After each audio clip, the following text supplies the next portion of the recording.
All right, so we're here with example one, which is just we're now introducing a new idea. Same concept, just a new way of thinking about it in terms of acids and bases.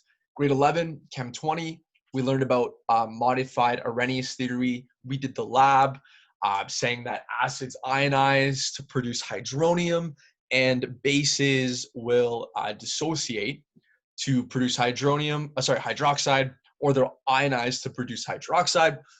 But now, sometimes acids and bases will do different things. And we can always describe an acid or a base by looking at whether it gains a hydrogen or loses a hydrogen. So a Bronsted-Lowry acid is something that will lose a hydrogen, and a Bronsted-Lowry base is something that will gain a hydrogen. Okay, so let's just look at the first example.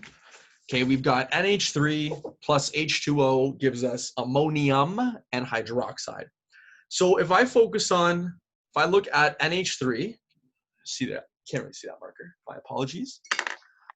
If I look at NH3, okay, NH3, nope, still can't see that marker. Let's get the pink one.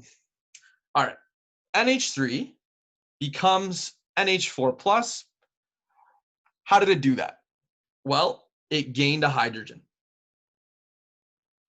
If it gains a hydrogen, we call it a Bronsted-Lowry base. We call these proton acceptors, okay?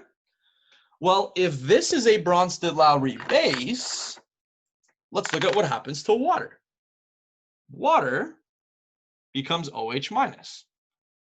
Well, how did it do that? Well, it lost a hydrogen. If it loses a hydrogen, we call it a proton donor, which is a Bronsted-Lowry acid. Simple enough, right? Gains a hydrogen, we call it a base. Loses a hydrogen, we call it an acid. Bronsted-Lowry came up with the idea, so we give them credit. But let's think about this. This is an equilibrium reaction, correct?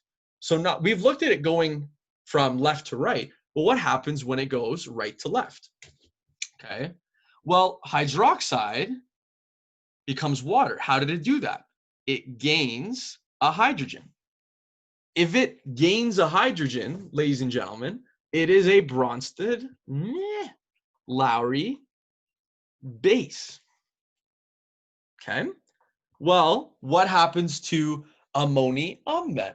Well, fun fact, ammonium becomes ammonia. How did it do that? It loses a hydrogen. If it loses a hydrogen, we call it a Bronsted-Lowry acid. Okay, it's pretty cool. So what we're looking at now, guys, is we are looking at reactions where one chemical is a Bronsted-Lowry base, it reacts with a Bronsted-Lowry acid, and we have the same thing going the other direction. Okay, so that's example A. Now, example B, we can do the same thing. Okay, we can look at ammonia becoming ammonia. Okay, we can look at ammonia becoming ammonium. All right.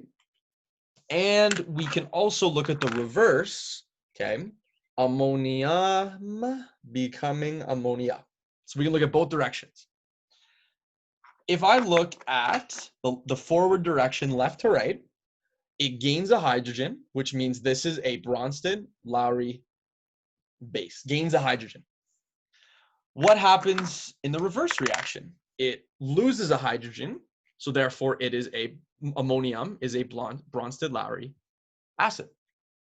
Okay, well, let's look at what happens to HCN, okay, hydrogen cyanide, which is an acid.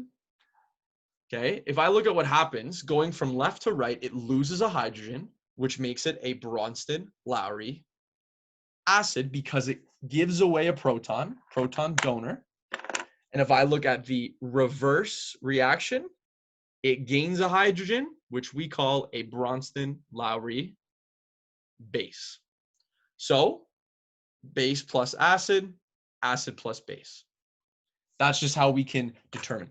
So in other words, guys, all you need to be able to do is look at an acid-base reaction, and a question might say, list all of the Bronsted-Lowry acids or all the Bronsted-Lowry bases, or it might say which of the following are. Look at if they gain a hydrogen or lose a hydrogen, and that's going to tell you. Okay, so acids, Bronsted-Lowry acids give away a hydrogen, proton donors, and Bronsted-Lowry bases accept a hydrogen, proton acceptors.